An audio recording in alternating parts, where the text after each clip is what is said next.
Bi Inah, Bu Lastri, gimana persiapannya? Tanya Salma setelah sampai di rumah. Alhamdulillah sudah siap Bu Salma. Rumah sudah rapi dan hidangan jamuannya juga sudah siap. Balas Bi Inah. Sip, kalian memang terbaik, puji Salma. Assalamualaikum. Salam seseorang membuat Salma menoleh. Waalaikumsalam. Mas Roni pulang? Iyalah, masa aku nggak pulang? Kan mau ada tamu, jawab Roni. Kata Mas Rizal, tadi kamu ada rapat. Sudah selesai. Belum, tapi aku minta Paul buat gantiin. Salma berohria. Ya udah, kamu ganti baju dulu. Aku mau lihat persiapan di depan. Tita Salma. Siap, Ibu Atasan. Roni berlalu masuk ke kamar, sedang Salma keluar melihat persiapan di luar. Bu Salma, itu teman-temannya sudah datang, ucap Pak Gatot. Suruh parkir di depan sini saja, Pak, biar nggak kejauhan, pinta Salma sambil menunjukkan halaman rumah yang kosong. Siap, Bu. Salma tersenyum bahagia melihat teman-temannya datang memenuhi undangannya. Ada rasa haru dan sedih yang Salma rasakan. Masuk Ustazah semuanya. Maaf kalau merepotkan, ucap Salma sambil mempersilakan teman-temannya masuk. Enggak lah Mbak Sal, kita malah senang. Kapan lagi diundang sama Pak Bupati dan istrinya? Jawab Ustazah Fatim. Salma tertawa mendengarnya. Salma menjabat satu persatu temannya. Hingga terakhir, Novia dan Sofilah yang Salma jabat tangannya. Sal, lirih Novia. Kenapa? Kau ninggalin aku? Tanya Novia. Enggak lah, kata siapa? Aku masih di sini, gak kemana-mana, balas Salma. Tanpa berucap, Novia memeluk Salma. Salma berusaha menahan air matanya. Salah satu yang membuat Salma berat untuk resign adalah Novia, teman seperjuangan Salma dari awal masuk tempat tersebut. Salma masih ingat awal mereka bertemu adalah karena Novia kesasar dan hampir menabrak Salma yang berdiri di pinggir jalan, hingga membuat keduanya bekerja di tempat yang sama. Sudah, nanti kita lanjut lagi. Kita makan dulu. Kau pasti lapar kan? Ucap Salma menyudahi acara pelukannya. Acara pun dimulai dengan diawali zikir dan doa bersama. Setelahnya, Roni baru keluar dari dalam rumah. Pak Bupati, sambut semuanya membuat Salma tersenyum geli. Aduh, senang sekali bisa diundang sama Pak Bupati, celetuk Ustazah Fatim. Sontak Ustazah Ani menepuk bahunya. Yang sopan, tegur Ustazah Ani. Gak apa-apa Us, saya juga senang bisa mengundang Ustazah semuanya. Kapan lagi bisa berkumpul seperti ini? Balas Roni. Saya ucapkan terima kasih karena sudah menyempatkan diri untuk datang ke sini meski mendadak, lanjut Roni. Gak apa-apa Mas Bupati, apa sih yang gak buat Mas Bupati? Sahut Ustazah Lina. Wah, bahaya ini. Lina, ingat, di samping Pak Bupati ada istrinya, celetuk Ustazah Fatim. Salma hanya bisa tersenyum melihat tingkah teman-temannya yang memang sudah seperti itu. Roni tersenyum menatap Salma, lalu menarik tangan Salma dan menggenggamnya. Salma tersentak, sedang teman-teman Salma heboh melihatnya. Waduh, kenapa jadi heboh? Pekik Salma.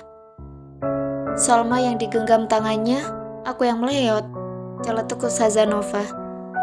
Ustazah Nova baru lihat kayak gitu. Aku sama Novia sudah pernah lihat lebih dari itu, sahut Sofi yang masih ingat kejadian di kamar mandi beberapa waktu yang lalu.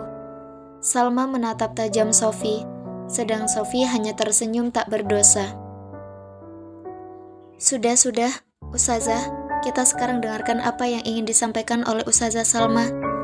Setelahnya nanti, perwakilan bisa membalas apa yang dikatakan oleh beliau. Lerai Ustazah Yati.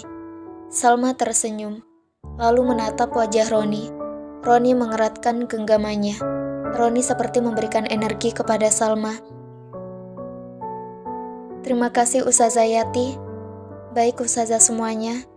Sebelumnya saya ucapkan terima kasih atas kedatangan kalian ke sini di tengah-tengah kesibukan yang ada. Salma sedikit menarik nafas. Saya bingung harus ngomong apa karena saking banyaknya yang ingin dikeluarkan. Tapi intinya, di sini saya minta maaf dan berterima kasih atas apapun itu. Berat rasanya ketika saya harus memutuskan untuk resign. Kurang lebih 5 tahun bergabung bersama kalian adalah bukan waktu yang singkat. Itu adalah waktu yang cukup lama. Dari awal kita kenal dan masih asing hingga sekarang menjadi keluarga. Terang Salma. Salma berkata panjang lebar mengungkapkan semua isi hatinya. Sekali lagi saya berterima kasih atas pembelajaran dari setiap masing-masing kalian. Mohon doanya Ustazah. Ucap Salma mengakhiri ucapannya. Ustazah Ani tampak berkaca-kaca. Begitu pula dengan yang lain. Kenapa mukanya sedih semua? Tanya Salma mencoba mencairkan suasana. Kita sedih, Sal. Kita kehilangan orang baik kayak kamu. Balas Ustazah Ida. Ustazah tidak akan kehilangan saya. Saya masih di sini dan masih bisa dilihat. Jawab Salma. Beda, Sal. Setelahnya ini pasti susah ketemu sama kamu. Sahut Sofi. Kalau mau ketemu aku mudah. Aku bukan ibu negara, aku hanya istri bupati, balas Salma.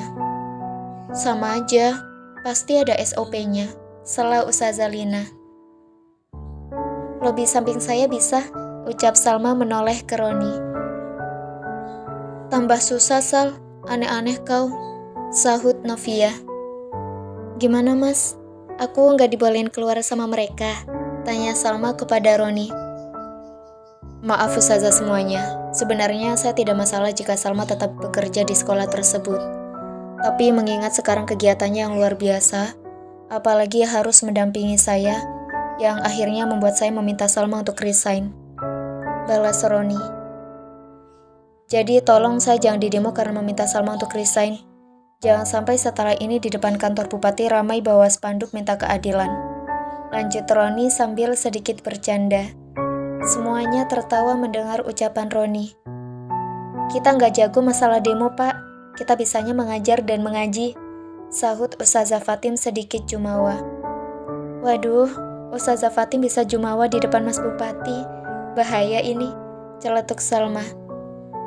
Sudah, sekarang silakan Ustazah Ani mengucapkan sepatah dua patah kata, jika ada. Potong Roni membuat semuanya kembali fokus. Iya Pak Roni, terima kasih. Saya tidak perlu panjang lebar untuk berbicara. Saya intinya berterima kasih dengan kehadiran Mbak Salma di tengah-tengah kami, yang membuat warna baru di sekolah kami. Pribadinya yang mudah bergaul dan beradaptasi, jujur membuat kami merasa kehilangan. Apalagi memang akhir-akhir ini Mbak Salma sering izin. Kami merasa ada sesuatu yang kurang. Mbak Salma yang suka bercerita di depan, suka datang ke tempat teman-temannya, tiba-tiba menghilang. Jujur itu sangat terasa, tapi namanya pertemuan, pasti ada perpisahan. Dan mungkin ini adalah waktu yang tepat untuk perpisahan tersebut, terang Ustazah Ani. Kami doakan Mbak Salma sehat terus sampai nanti lahiran, melahirkan penerus keluarga Parulian. Keturunan yang dinanti-nanti masyarakat. Kami juga mendoakan semoga Mbak Salma terus bisa mendampingi Pak Roni dalam keadaan apapun. Jangan lupakan kita Mbak Salma, sahut Ustazah Ida. Salma tersenyum mendengarnya.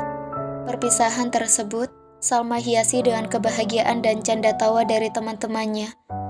Meski Salma sendiri ingin menangis karena akan meninggalkan orang-orang yang sudah Salma anggap keluarga. Selama acara tersebut, Roni berusaha menguatkan Salma. Roni paham apa yang dirasakan Salma. Pasti berat meninggalkan sesuatu yang kita cintai. Malam mulai menyapa kembali. Kini Salma tidur di pangkuan Roni sambil mengelus perutnya. Sedang Roni sedang melantunkan ayat-ayat suci Al-Quran sambil memegang perut Salma. Ini adalah waktu yang paling Salma sukai. Karena dengan Roni mengaji, hatinya menjadi tenang, dan si janin pun ikut tenang. Tak lama, Roni menyelesaikan bacaannya, lalu menutup kitab suci dan diletakkan di lemari samping kasurnya. Salma tersenyum memandang wajah Roni. "Kenapa?" tanya Roni. "Gak apa-apa, aku senang aja." "Senang kenapa?" "Senang aja." "Memangnya senang harus ada alasannya?" seloroh Salma. "Ya enggak, tapi kenapa? Tadi kan sedih-sedih, terus sekarang senang." "Senang aja, apalagi punya suami kayak kamu." Sungguh ucapan Salma di luar nalar Roni. "Kamu kayaknya kesambet deh," jatuh Roni sambil menatap heran Salma. Salma bangun dari tidurnya, lalu menatap Roni dengan sengit. "Kok kesambet sih?" cicit Salma. "Aneh aja." Salma menarik tangan Roni dan menggenggamnya dengan erat. "Aku senang, karena aku punya suami yang hebat, punya suami yang luar biasa, punya suami yang cerdas, pokoknya suami yang terbaik," terang Salma dengan bangga. Roni terkekeh. "Harusnya aku yang bilang gitu. Kamu istri terbaikku. Meski dulu..." Salma menutup mulut Roni dengan telunjuknya. "Jangan bahas masa lalu. Yang lalu biarlah berlalu," ucap Salma sambil terus menatap Roni dalam. Tanpa membalas, Roni memeluk Salma. Dengan senang hati, Salma membalasnya. "Aku mencintaimu, Aditya Roni Parulian," bisik Salma. Roni tertegun. Setelah kurang lebih 5 bulan pernikahan, untuk pertama kalinya Salma mengucapkan itu. "Kamu bilang apa?" tanya Roni berusaha yakin. Salma melepas pelukannya dan menangkup wajah Roni. "Aku mencintaimu, Aditya Roni Parulian." Salma mengulanginya dengan lembut. Hati Roni serasa diguyur air es. Ucapan yang selama ini ia tunggu akhirnya keluar dari mulut Salma. Hingga tanpa sadar, air mata Roni menetes. Ia menatap Salma penuh bahagia dan tulus. Kembali, Roni memeluk tubuh Salma dengan bahagia. Malam itu, ditutup dengan pelukan manis di antara dua anak manusia yang merasakan cinta setelah menikah. Seminggu telah berlalu begitu cepat. Kegiatan Roni maupun Salma semakin padat di akhir-akhir masa jabatan Roni pada periode kali ini. Saat ini, Roni mempunyai agenda hadir dalam kegiatan Bacalek, bakal calon legislatif Partai Perindo. Roni yang juga memiliki jabatan Ketua DPD Partai Perindo sebelum menjabat menjadi Bupati, ikut turut diundang untuk memberi motivasi dan berbagi pengalaman kepada para calon legislatif. Dengan menggunakan kemeja putih dibalut jas berwarna navy, Roni datang bersama Adi dan Ryan. Sedang Salma masih ada kegiatan bersama anak-anak rumah singgah akan menyusul. "Selamat datang Pak Roni," sambut Pak Hari, selaku Ketua Umum Partai Perindo.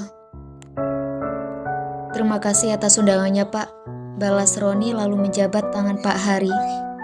Tak lupa, istrinya Pak Hari, Bu Lili pun turut menyambut. "Bu Salma mana Pak?" tanya Bu Lili. "Masih ada kegiatan di rumah singgah Bu, mungkin sebentar lagi menyusul." Bu Lili mengangguk. Lalu Pak Hari mempersilahkan Roni masuk ke dalam ruang pertemuan dan duduk di bangku yang telah disediakan.